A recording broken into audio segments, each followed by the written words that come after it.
साल 2026 का मामला है। एक भयंकर तूफान ने धमाका करते हुए एनीविले नाम के इस छोटे से तटीय कस्बे को अपनी चपेट में ले लिया। इतनी तेज बारिश और तूफानी हवाओं ने पूरे कस्बे को पल भर में बर्बाद कर दिया। नाले, नदियां सब उफान पर आ गए। ऐसा लग रहा था जैसे पूरी दुनिया डूब रही हो। मगर सिर्फ पानी ही नहीं था मुसीबत, तूफान से भी ज्यादा खतरनाक चीज आ रही थी।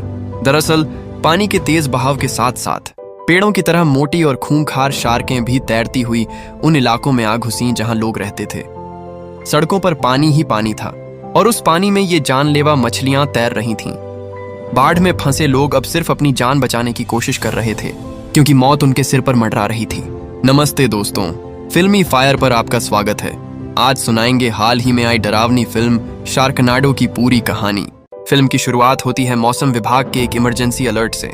मौसम विभाग ने साफ चेतावनी दे दी थी कि नॉर्थ कैरोलिना के एनीविले नाम के इस कस्बे में जल्द ही एक बहुत बड़ा तूफान आने वाला है। लोगों को पहले लगा कि ये कोई साधारण सा लेवल 2 का तूफान है। कुछ लोगों ने अलर्ट सुनकर कस्बा छोड़ना शुरू कर दिया। वो अपना सामान बांधकर गाड़ियों में बैठकर ऊंची जगहों की तरफ भाग निकले। लेकिन बहुत सारे लोग ऐसे भी थे जिन्होंने इस चेतावनी को हल्के में लिया। उन्हें कोई फर्क नहीं पड़ा कि आने वाला तूफान उनकी जिंदगी तबाह कर सकता है। वो अपनी दिनचर्या में लगे रहे। तभी बारिश की घनी और काली धुंध के बीच 3 छोटे भाई बहन तालाब पर नहा रहे थे और मस्ती कर रहे थे। उनमें से बड़ा था डेविड। वो पानी में छपाके मार रहा था। अचानक उनके चाचा एक बड़ा सा XUV चलाते हुए तेजी से वहां आए। वो बहुत गुस्से में थे। उन्होंने तीनों को बुरी तरह डांटा और बोले, तुम लोगों की समझ में कुछ आता है या नहीं? जान बचाकर भागो, यहाँ क्या खेल रहे हो? फिर उन्होंने जबरदस्ती तीनों को खींचकर ट्रक में बिठाया और घर ले गए। उन्हें पता था कि तूफान के आने में अब सिर्फ 50 मिनट बचे हैं, यानी 1 घंटा भी नहीं।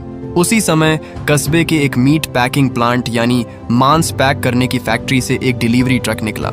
वो ट्रक कहीं सामान पहुंचाने जा रहा था और वहां एक वैज्ञानिक थे, रॉबर्ट। उनका चेहरा देखकर ही लग रहा था कि बहुत गंभीर बात है। रॉबर्ट कुछ सोच रहे थे। उन्होंने देखा कि उत्तरी समुद्र की सारी मछलियां बेतहाशा दक्षिण की तरफ भाग रही थीं, यानी वे किसी बड़ी मुसीबत से भाग रही थीं। रॉबर्ट को यकीन हो गया कि ये तूफान उतना साधारण नहीं जितना दिख रहा है, बल्कि ये कहीं ज्यादा भयंकर होने वाला है। मगर रॉबर्ट की सबसे बड़ी चिंता कुछ और थी। उसने देखा कि तूफान के साथ साथ बहुत सारी शार्कें भी कस्बे की तरफ बढ़ रही थीं। उसने अपनी आंखों से कम 7 बुल शार्कों को एक साथ तैरते हुए देखा था। ये बुल शार्क बहुत खतरनाक होती हैं।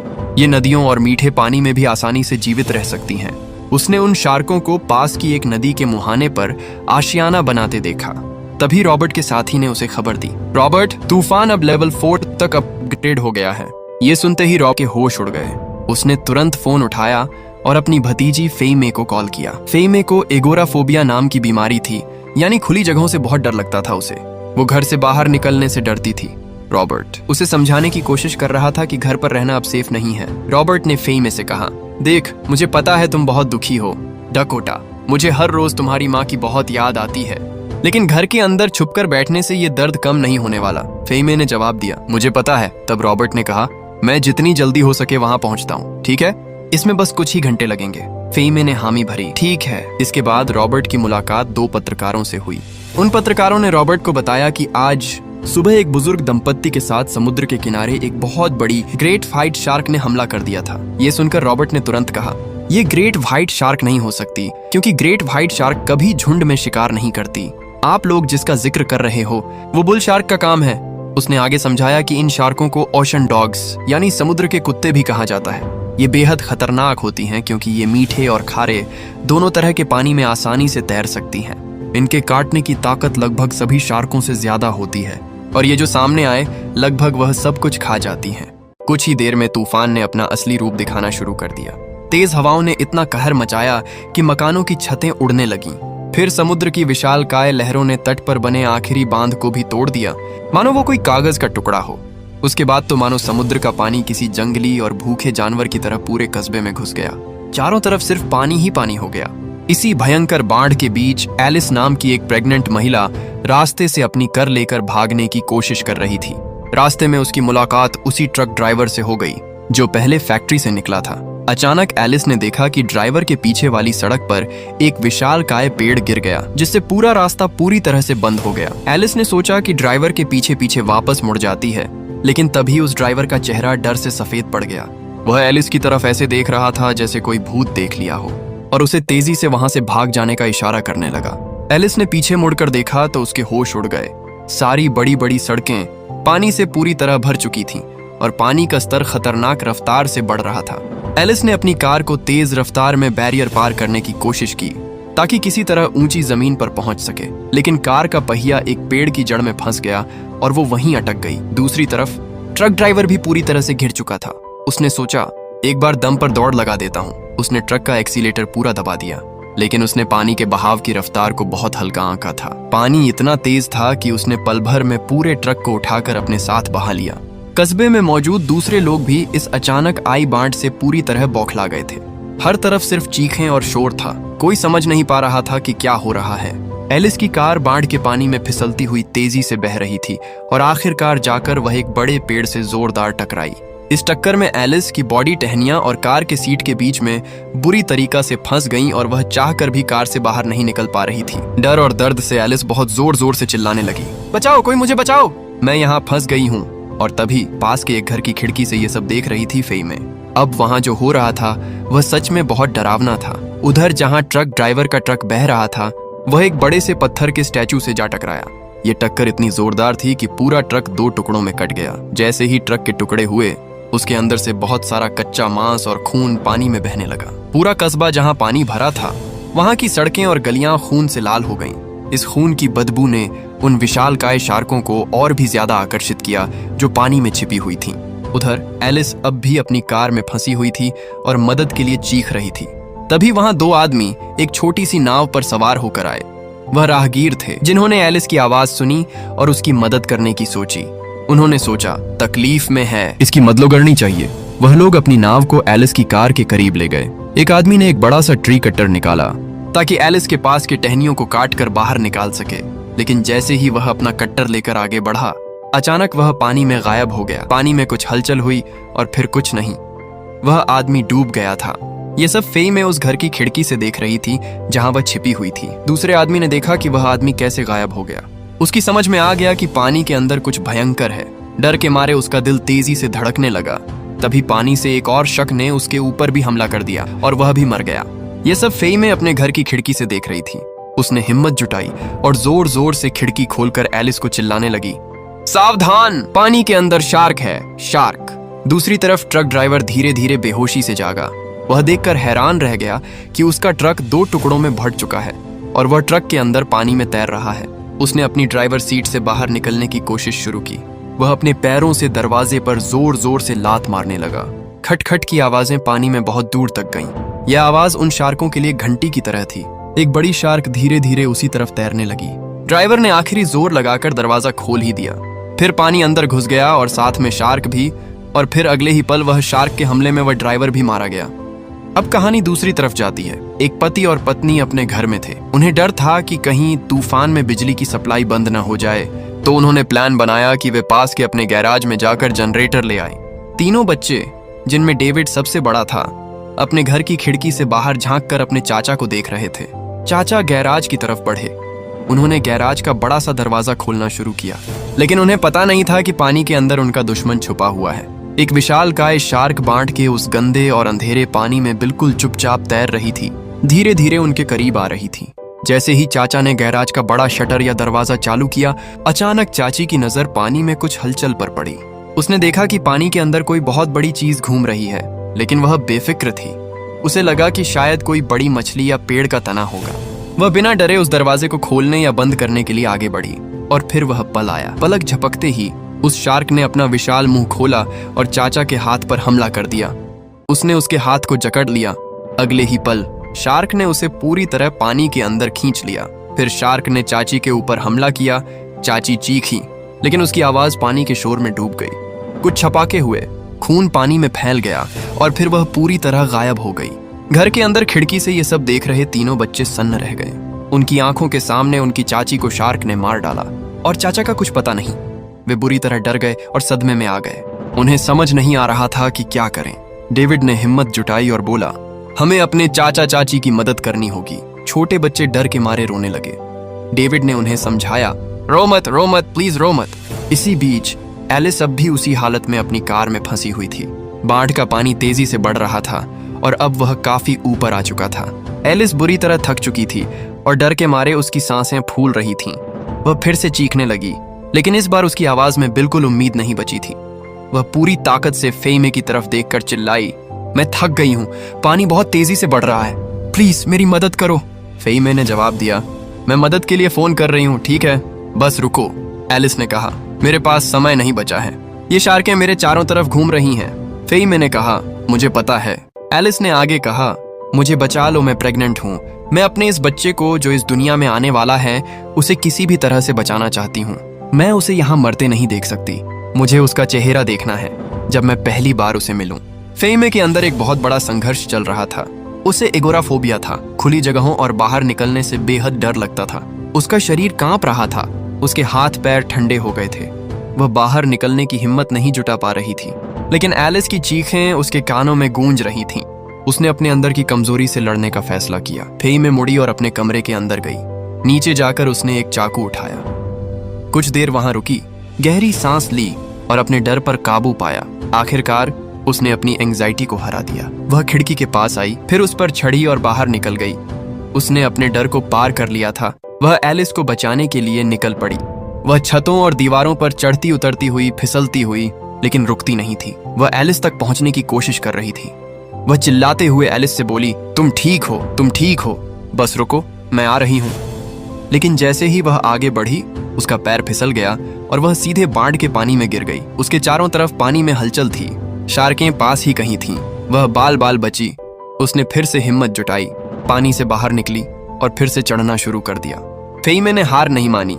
वह फिर से उठी और बारिश और तेज हवाओं के बीच गीली और फिसलन भरी छतों पर चढ़ती हुई, एक घर से दूसरे घर की छत पर जाती हुई, आखिरकार एलिस तक पहुंच गई। उसने देखा कि एलिस अब भी कार में फंसी हुई थी। उसके आसपास पानी में कई बड़ी बड़ी शार्कें तैर रही थीं। उनकी काली परछाइयां पानी के अंदर साफ दिख रही थीं। फेइमे का दिल बहुत तेज धड़क रहा था, लेकिन उसने अपने डर पर काबू रखा। वह धीरे धीरे और सावधानी से एलिस की कार के पास पहुंची। उसने अपनी पास से एक छोटा सा चाकू निकाला। उस चाकू से उसने कार के ऊपर लगे शामियाने को काटना शुरू कर दिया। तूफान की तेज हवाओं और बारिश के बीच उसने वह मुश्किल काम कर दिखाया। फिर उसने उस हिस्से को काटा जहां एलिस फंसी हुई थी। उसने बहुत सावधानी से एलिस के फंसे हुए पेट को उस जगह से बाहर निकाला। आखिरकार वह एलिस को पूरी तरह से कार से बाहर निकालने में कामयाब हो गई। दोनों महिलाएं, एलिस और फेइमे, अब साथ थीं। वे उसी रास्ते से, जिस रास्ते से फेइमे आई थीं, धीरे धीरे और बहुत सावधानी से वापस फेइमे के घर की तरफ बढ़ने लगीं। पानी में शार्कें अब भी थीं, लेकिन वे चुपचाप और डरते हुए आगे बढ़ती रहीं। आखिरकार वे सुरक्षित उस घर के अंदर पहुंच गईं जहां फेइमे रहती थी। अंदर आने के बाद दोनों पूरी तरह से भीगी हुई थीं और ठंड से कांप रही थीं। एलिस ने कुछ देर आराम किया, अपनी सांसें सामान्य कीं और फिर उसने फेइमे की तरफ देखा। उसकी आंखों में आंसू थे, दर्द के नहीं बल्कि एहसान के। उसने फेइमे को बहुत दिल से धन्यवाद दिया। उसने कहा, तुमने मेरी जान बचाई, सच में शुक्रिया। अब कहानी दूसरी तरफ जाती है। रॉबर्ट उसी समय तेजी से कस्बे की तरफ अपनी गाड़ी से आ रहा था। उसके पास सैटेलाइट की तस्वीरें थीं जो अंतरिक्ष से ली गई थीं।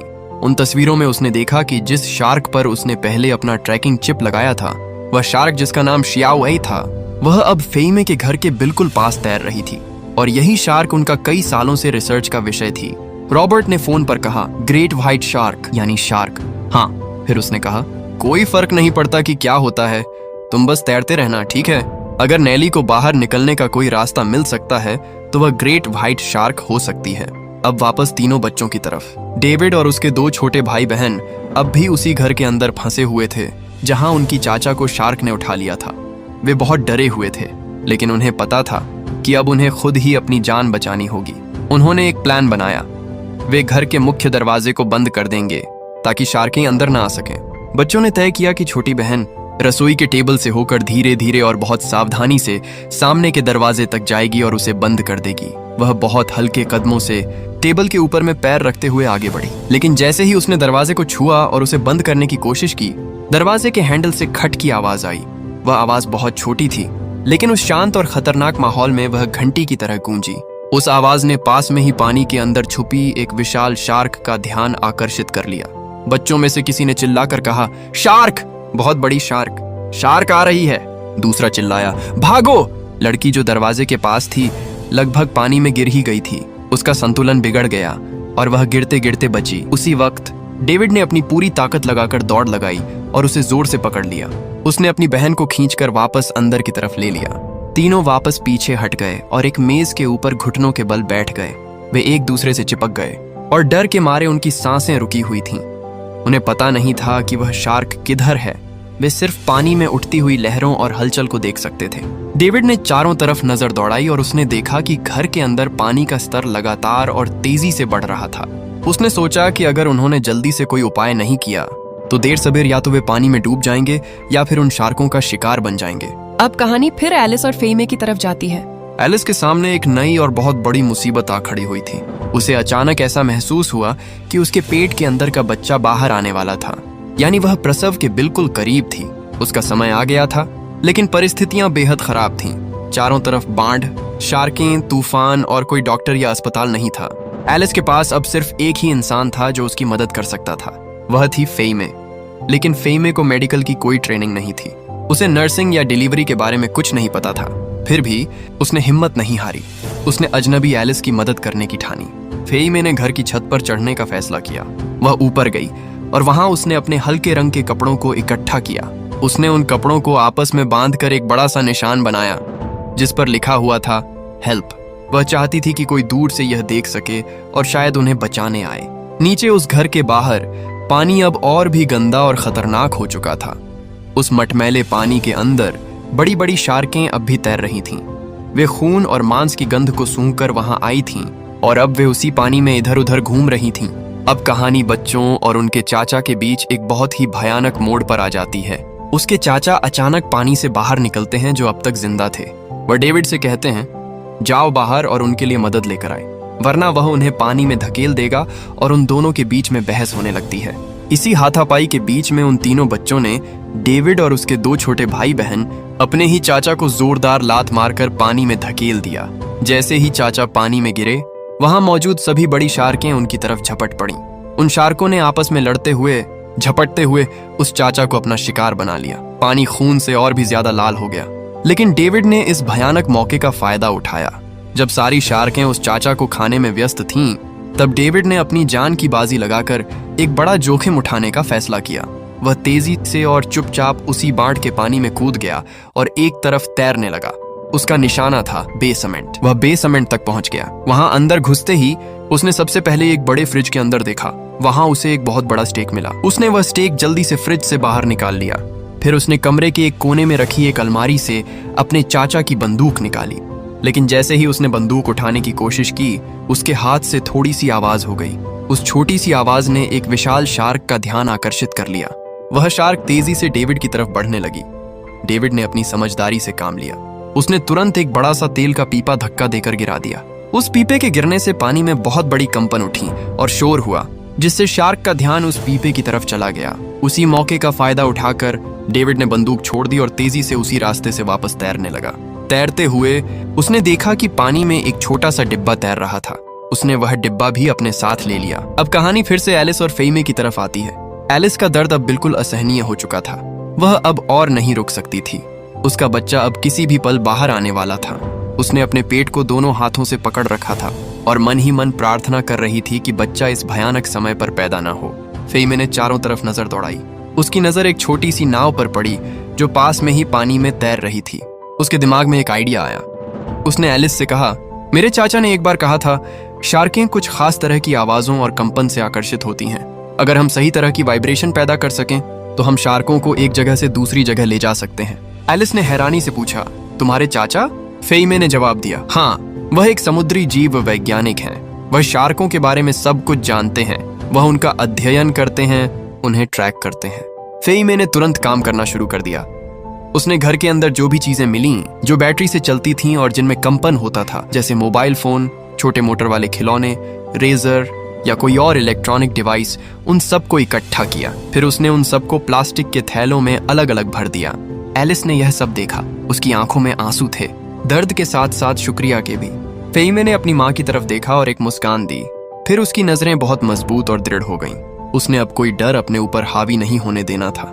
वह बिना किसी हिचकिचाहट के तुरंत खिड़की से बाहर निकल गई। फेइमे ने उन प्लास्टिक के थैलों को जिनमें उसने वाइब्रेशन वाले डिवाइस भरे थे एक एक करके पानी में फेंकना शुरू कर दिया। जैसे ही वे थैले पानी में गिरे उनसे आवाजें और कंपन होने लगे। कुछ ही देर में पास में तैर रही शार्कों ने उस तरफ ध्यान दिया और वे धीरे धीरे उन थैलों की तरफ बढ़ने लगीं। उन थैलों को देखकर शार्कों ने सोचा कि शायद यह कुछ खाने लायक है और वे उन्हें निगलने लगीं। फेइमे ने यह सुनहरा मौका देख लिया। जब शार्कों का ध्यान उन थैलों पर लगा हुआ था, वह चुपके से और तेजी से उस छोटी सी नाव की तरफ तैरने लगी। नाव उससे करीब 10 मीटर की दूरी पर थी। वह पूरी ताकत लगाकर तैर रही थी, लेकिन तभी अचानक कुछ अजीब हुआ। वे सारी बुल शार्कें जो थैलों की तरफ बढ़ रही थीं, एकाएक रुक गईं और फिर तेजी से उल्टी दिशा में तैरकर वहां से दूर भागने लगीं। फेइमे ने यह देखा और उसके दिमाग में एक खौफनाक ख्याल आया। उसने नीचे पानी की तरफ देखा। पानी के अंदर उसके ठीक नीचे एक बहुत बड़ी विशालकाय परछाई धीरे धीरे तैर रही थी। यही वह राक्षस था जिसकी वजह से सारी बुल शार्कें डर कर भाग गई थीं। वह विशाल परछाई फेइमे के बिल्कुल नीचे से गुजरी। फेइमे ने अपनी सांस रोक ली। वह बिल्कुल हिल नहीं रही थी, एकदम पत्थर की मूर्ति की तरह। वह सेकंड उसे एक युग के बराबर लगे। लेकिन जब वह विशाल परछाई उसके नीचे से निकल गई तो फेइमे ने अपनी जान बचाने के लिए आखिरी ताकत लगाकर पानी में हाथ पैर मारे और तेजी से उस नाव की तरफ बढ़ गई। वह नाव तक पहुंची और उस पर चढ़ गई। आसमान धीरे धीरे हल्का होने लगा था, लेकिन अब भी बादल घने और माहौल उदास था। इसी बीच एलिस की आवाज फिर से सुनाई दी। वह मदद के लिए पुकार रही थी। दरअसल बाढ़ का पानी अब इतना ऊपर आ चुका था कि वह फेइमे के घर के दूसरी मंजिल तक पहुंच गया था। एलिस उस बिस्तर पर लेटी हुई थी जो अब पानी से लगभग छूने ही वाला था। उसके सिर के ऊपर की छत बहुत करीब आ गई थी। उसके पास जगह कम होती जा रही थी और पानी लगातार ऊपर चढ़ रहा था। फेइमे ने अपने आसपास देखा। उसकी नजर दीवार के पास रखी एक हार्पून गन पर पड़ी। वह तुरंत उसके पास गई और उसे दीवार से खींचकर नीचे उतार लिया। उधर उस छोटे से कमरे में एलिस को लगने लगा था कि अब उसका बच्चा किसी भी वक्त पैदा हो जाएगा। वह असहनीय दर्द सह रही थी। उसने अपने फोन पर एक शांत और सुकून देने वाला गाना लगाया। उसने सोचा कि शायद गाने से उसे थोड़ी शांति मिले और वह प्राकृतिक तरीके से बच्चे को जन्म दे सके। वह गाना बज रहा था और वह गहरी सांस ले रही थी, दर्द को सहने की कोशिश कर रही थी। लेकिन तभी वह पूरा मकान जो तूफान और बाढ़ से बुरी तरह कमजोर हो चुका था, जोर से हिला। ऊपर से दीवारों के गिरने की आवाज आई। बड़े बड़े टुकड़े पानी में गिरने लगे। इमारत अब पूरी तरह ढहने वाली थी। एक बहुत बड़ी दरार आई और कमरे का एक हिस्सा ढह गया। एलिस के पास कोई विकल्प नहीं था। उसने अपनी जान बचाने के लिए गहरी सांस ली और पानी के अंदर गोता लगा दिया। वह पानी के अंदर ही थी कि उसके ऊपर मलबा गिरने लगा। वह किसी तरह बची, बाहर निकली और पानी में तैरती हुई एक लकड़ी के बोर्ड को पकड़ लिया। अब सबसे भयानक और दिल को छू लेने वाला पल आ गया। एलिस ने उस ठंडे बाढ़ के पानी में तूफान के बीच अपने बच्चे को जन्म दिया। वह बहुत थकी हुई थी, कांप रही थी, लेकिन उसने अपने नवजात शिशु को अपनी बाहों में उठा लिया। जैसे ही बच्चा पैदा हुआ, उसके साथ खून और दूसरे तरल पदार्थ पानी में फैल गए। उस खून की गंध उन भूखी शार्कों के लिए घंटी की तरह थी। बस कुछ ही सेकंड में दूर से एक बड़ी शार्क ने उस गंध को सूंघ लिया और तेजी से एलिस और उसके बच्चे की तरफ बढ़ने लगी। एलिस ने देखा कि वह शार्क कितनी तेजी से आ रही थी। पानी में उसकी परछाई तेजी से बड़ी होती जा रही थी। उसके पास समय बर्बाद करने का एक सेकंड भी नहीं था। उसने तुरंत बच्चे की नाल को अपने दांतों से काटा। फिर उसने जल्दी से अपने बच्चे को उस तैरते हुए लकड़ी के बोर्ड पर रख दिया। और फिर वह हुआ जिसने एलिस को एक सच्ची मां बना दिया। वह पीछे नहीं हटी। वह बच्चे के सामने खड़ी हो गई। उसने खुद को अपने बच्चे और उस शार्क के बीच एक ढाल की तरह रख दिया। वह मौत से डरती थी, लेकिन अपने बच्चे को खतरे में देखने से ज्यादा नहीं। शार्क बहुत तेजी से उसकी तरफ बढ़ी। एलिस ने अपनी जान की बाजी लगा दी थी, लेकिन अफसोस, जब एलिस उस एक शार्क से लड़ रही थी, उसे पता नहीं था कि पानी के अंदर एक और शार्क दूसरी तरफ से आ रही थी। वह पीछे मुड़कर अपने बच्चे के पास लौटने ही वाली थी कि तभी दूसरी शार्क ने बहुत तेज रफ्तार से उसकी तरफ हमला बोल दिया। लेकिन ठीक उसी वक्त जब वह बड़ी शार्क एलिस से कुछ ही दूर पर थी, फेइमे ने अपनी पूरी ताकत लगा दी। उसने वह हार्पून गन जो उसने पहले उठाई थी अपने कंधे पर रखी, सांस रोकी, निशाना साधा और बिना एक सेकंड की देरी किए गोली चला दी। अब कहानी वापस डेविड और उसके भाई बहनों की तरफ आती है। डेविड उस बेसमेंट से बच निकलने के बाद अपने भाई बहनों के पास लौट आया था। उसके पास वह स्टेक था जो उसने फ्रिज से निकाला था और वह छोटा सा डिब्बा भी था जो उसने पानी से उठाया था। तीनों बच्चे बहुत डरे हुए थे, लेकिन उन्हें पता था कि अब उनके पास कोई और मददगार नहीं था। उन्होंने उस डिब्बे को खोला। उस डिब्बे में विस्फोटक भरे हुए थे। डेविड ने तुरंत एक प्लान बनाया। उसने अपने भाई बहनों से कहा, हम इस स्टेक के साथ इन विस्फोटकों को बांध देंगे, फिर हम इस चारे को शार्क की तरफ फेंकेंगे और जब शार्क उसे खाएगी तो हम विस्फोटक को उड़ा देंगे। शार्क मर जाएगी। उन्होंने जल्दी जल्दी स्टेक और विस्फोटकों को एक साथ बांधा। फिर उन्होंने उस चारे को पानी में फेंक दिया। वे बहुत उत्साहित और डरे हुए थे। उन्होंने सोचा कि अब बस कुछ सेकंड में शार्क आएगी, चारा खाएगी और फिर धमाका होगा। लेकिन कुछ नहीं हुआ। चारा पानी में तैर रहा था। 1 मिनट बीता, 2 मिनट बीते, कोई शार्क नहीं आई। पानी बिल्कुल शांत था। तीनों बच्चे निराश और घबराए हुए थे। तभी डेविड के छोटे भाई को कुछ याद आया। उसने अपने भाई बहनों से कहा, हमने एक बार टीवी पर एक वन्यजीव कार्यक्रम देखा था जिसमें बताया गया था कि शार्कें सिर्फ खाने की गंध से नहीं बल्कि कंपन से भी आकर्षित होती हैं। उन्हें हिलने डुलने वाली चीजें पसंद हैं। तो उन्होंने एक नया प्लान बनाया। तीनों बच्चे उस कमरे के अंदर जहां पानी भरा हुआ था जोर जोर से पानी में हाथ मारने लगे, पैर पटकने लगे, जोर से चिल्लाने लगे। वे पूरा शोर मचा रहे थे ताकि उस शोर और कंपन से पास की शार्कें वहां आ जाएं। कुछ देर बाद पानी में धीरे धीरे हलचल होने लगी। छोटी छोटी लहरें आने लगीं। फिर थोड़ी देर बाद एक बड़ी सी परछाई पानी के अंदर से उनकी तरफ बढ़ती हुई दिखी। वह शार्क आखिरकार आ गई थी। लेकिन जैसे ही शार्क बिल्कुल करीब आई और डेविड उस विस्फोटक वाले चारे को उसकी तरफ फेंकने ही वाला था, उसका स्वेटर किसी उभरे हुए कील या टूटे हुए फर्नीचर में फंस गया। वह हिल नहीं पा रहा था। शार्क तेजी से उसकी तरफ आ रही थी। वह आखिरी वक्त पर किसी तरह अपने कपड़े को खींचकर मुश्किल से बचा और पीछे हट गया। अब कहानी फिर से एलिस, फेइमे और बच्चे की तरफ आती है। एलिस ने अपने नवजात शिशु को धीरे धीरे और बहुत सावधानी से पानी के ऊपर उठाया। वह बहुत कमजोर थी, लेकिन उसने अपनी आखिरी ताकत लगाकर बच्चे को फेइमे की तरफ बढ़ाया। फेइमे ने अपने हाथ बढ़ाए और उस मासूम को अपनी गोद में ले लिया।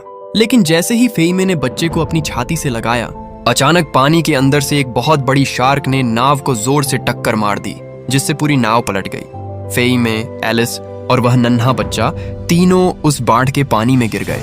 लेकिन ठीक उसी समय रॉबर्ट आखिरकार अपनी भतीजी फेइमे को बचाने के लिए समय पर पहुंच गया। उसके हाथ में एक इलेक्ट्रिक डिवाइस था। रॉबर्ट ने बिना समय गंवाए उस डिवाइस को पानी में फेंक दिया। जैसे ही वह पानी में गिरा, उसमें से बहुत तेज और खतरनाक बिजली का करंट पानी में फैल गया। वह करंट इतना तेज था कि वहां मौजूद सभी शार्कें बेचैन हो गईं और तेजी से वहां से भागने लगीं। फेइमे, एलिस और बच्चा अब पूरी तरह से खतरे से बाहर थे और वह सुरक्षित बच चुके थे। इस ओर डेविड ने अपना आखिरी दांव खेलने का फैसला किया।